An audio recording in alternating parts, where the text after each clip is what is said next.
Today we're going to do some coloring practice. So we've got our color practice worksheet. You need to put your name at the top. And you're going to need some colored pencils.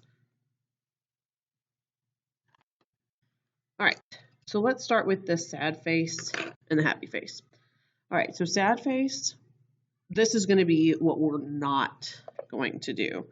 So what we're not going to do is color real dark, and then all of a sudden we're coloring really light where it doesn't make sense. Sometimes you can make that look really good, but like this doesn't make sense. I'm also not going to leave a bunch of white gaps in my drawings. I'm going to try to not go outside the lines. And I'm not going to just randomly change directions where, again, it doesn't make sense. So this does not look good. That's why this guy looks so sad. All right, so let's go to the happy face one. What we are going to do is, if we're coloring something flat like this, we're going to try to go in one direction. So I'm not changing it up like I did over there. So I started going up and down. So I'm going to finish coloring this going in up and down directions throughout the whole smiley face. I'm not leaving white gaps. It's nice and smooth all the way through. I'm staying inside the circle, mostly, went outside a little bit. And I'm not changing my pressure. Okay, remember, pressure is how hard or how soft you're pushing down on something. So on this one, like I had the really dark section, there's the random really light section. This one's pretty much the same all the way across.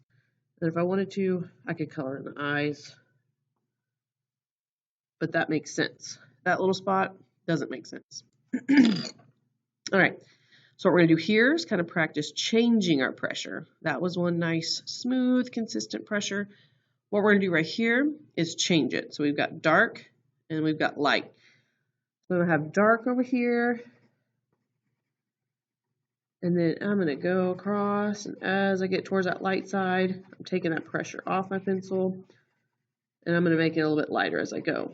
But this is nice and smooth. It's not divided up like dark, medium, light. Okay, we've got a nice gradual fade all the way to as white as I can get it. Okay, like this side, this has a lot of very little dark. So I'm actually going to make this part a little darker as I go. Push the light area down a little bit further. Oops.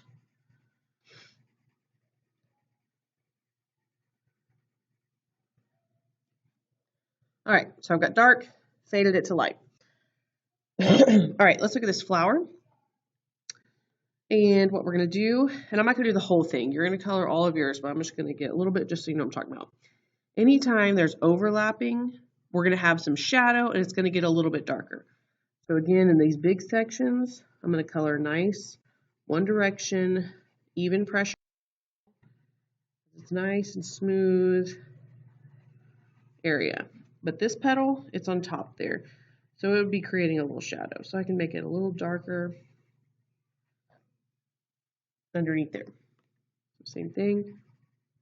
And just kind of go through and think about what areas would be dark, what areas would be light. And kind of imagine, where would the sun be hitting these petals? Usually the ends where nothing's blocking it, like these areas, are going to be a little lighter because nothing's blocking it. And the sun's able to get all of that and lighten it up a little bit. All right, so you'll do the whole flower for that.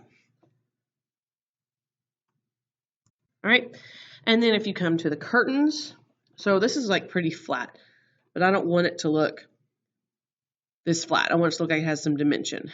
So what I'm going to do is I'm going to add a few lines, maybe a long line, short line, medium line in here, just to give it some pleats, which is like when you bunch fabric together, like it's doing, be pulled together here. So we'd have some of those little folds in the fabric right there.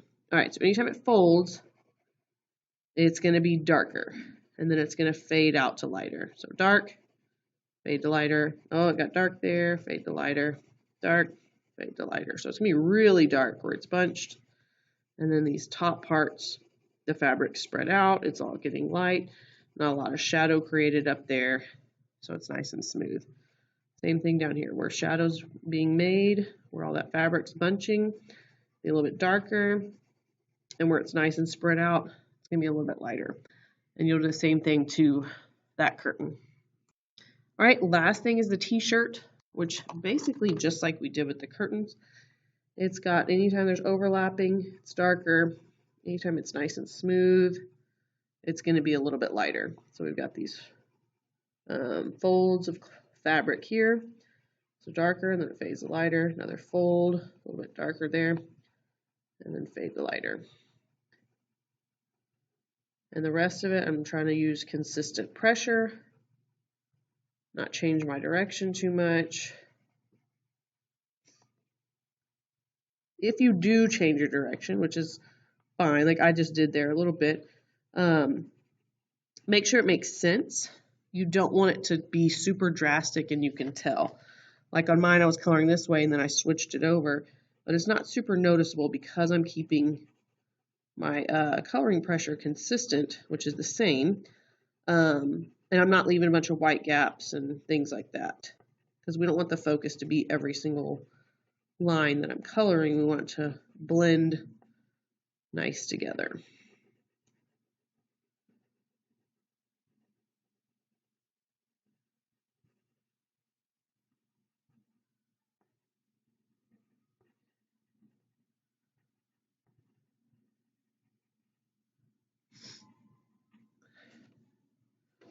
All right, and then that's how we did our t-shirt.